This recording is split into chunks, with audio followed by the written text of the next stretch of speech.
जंग ओहद में हजरत इमाम अली अलैहिस्सलाम का मुकाबला तलहा पहलवान के साथ। तलहा जो कि हजरत इमाम अली अलैहिस्सलाम से मुकाबला करने के लिए जंग ओहद के मैदान में आया। हजरत इमाम अली अलैहिस्सलाम ने तलहा के साथ मुकाबला कैसे किया था, ये भी मैं आपको इस वीडियो में मुकम्मल तफसील के साथ बताऊंगा। और उस मुकाबले के दौरान हजरत इमाम अली अलैहिस्सलाम और तलहा के दरमियान में क्या क्या गुफ्तगू हुई थी, उसका भी मुकम्मल जिक्र हम इस वीडियो में करेंगे। ओहद मदीना के करीब पहाड़ के दामन में वाक़े जगह का नाम है और जंग ओहद उसी जगह वाक़े हुई थी। अबू सुफियान जंग बदर का इंतकाम लेने के लिए भारी भरकम लश्कर लेकर आया और मदीना के करीब ओहद के मकाम पर सिफाराई की। रसूल खुदा हजरत मोहम्मद सल्लल्लाहु अलैहि वसल्लम अपना मुख्तसर लश्कर लेकर मुकाबले के लिए तशरीफ लाए। दोनों फौजें एक दूसरे के मद्दे मुकाबला आई। हजरत मोहम्मद सल्लल्लाहु अलैहि वसल्लम ने 70 अफराद को पहाड़ के दरमियान पर खड़ा किया था और फरमाया, हमें फतेह हो या शिकस्त, तुमने दरा खाली नहीं करना। फिर बाकायदा जंग का आगाज हुआ। कुरैश का परचम तलहा बिन अबी अल अब्दरी के हाथ में था। उस शख्स का ताल्लुक कुरैश के ज़ैली कबीला अब्दुद्दार से था। वो मुकाबले पर आया। उसने आवाज देकर कहा, ए असहाबे मोहम्मद सल्लल्लाहु अलैहि वसल्लम, तुम ये अकीदा रखते हो कि अगर तुम हमें कत्ल कर दो तो हम दोज़गी बनते हैं और तुम गाजी और मुजाहिद कहलाते हो, और अगर तुम हमारे हाथों मारे जाओ तो तुम शहीद कहलाते हो।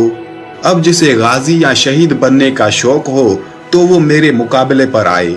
हजरत इमाम अली अलैहिस्सलाम उसके मुकाबले पर रवाना हुए और आप अलैहिस्सलाम ने उसके सामने ये रजस पढ़ा, ए तलहा, जैसा कि तुम कहते हो तुम्हारे पास घोड़े हैं जबकि हम हमला करते हैं। अब अपने मकाम पर रुके रहो और देखो कि हम में से कौन कत्ल होता है और तुम्हारी गुफ्तगू का ज्यादा हकदार कौन है। यकीनन एक दिलेर शेर तेरे सामने आ चुका है और वो ऐसी तलवार लेकर आया है जो कि कुंद नहीं है, और खुदा और रसूल सल्लल्लाहु अलैहि वसल्लम उसकी मददगार हैं। तलहा ने कहा, ए नौजवान, तू कौन है? हजरत इमाम अली अलैहिस्सलाम ने फरमाया, मैं अली इब्न अबी तालिब हूँ। तलहा ने कहा, ए कज़म, मैं जान गया तेरे अलावा मेरे खिलाफ कोई जिसारत नहीं कर सकता। यह कहकर तलहा ने हजरत इमाम अली अलैहिस्सलाम पर वार किया, जिसे आप अलैहिस्सलाम ने ढाल से नाकाम बनाया। फिर आप अलैहिस्सलाम ने उसकी रानों पर वार किया और उसके दोनों टांगे कट गई। वो पुश्त के बल जमीन पर गिर पड़ा और उसका परचम भी गिर गया। फिर आप अलैहिस्सलाम आगे बढ़े कि उसका काम तमाम कर दें। उसने आप अलैहिस्सलाम को रिश्तेदारी का वास्ता दिया। आप अलैहिस्सलाम ने उसे छोड़ दिया। मुसलमानों ने कहा, या अली, आपने उसका किस्सा खत्म क्यों नहीं किया? हजरत इमाम अली अलैहिस्सलाम ने फरमाया, मैंने उसे ऐसी ज़रब मारी है जिसके बाद वो जिंदा नहीं रह सकेगा। उसके बाद कुफार के परचम को सईद बिन अबी तलहा ने उठाया। हजरत इमाम अली अलैहिस्सलाम ने उसे कत्ल किया। परचम फिर जमीन पर गिर गया। उसके बाद उस्मान बिन तलहा ने परचम उठाया। उसे भी आप अलैहिस्सलाम ने कत्ल कर दिया। उसके बाद हारिस बिन अबी तलहा ने उस परचम को उठाया। उसे भी हजरत इमाम अली अलैहिस्सलाम ने वासिले जहन्नम किया। फिर अजीज बिन उस्मान ने वो परचम उठाया। असदुल्लाह ने उसे भी कत्ल कर दिया।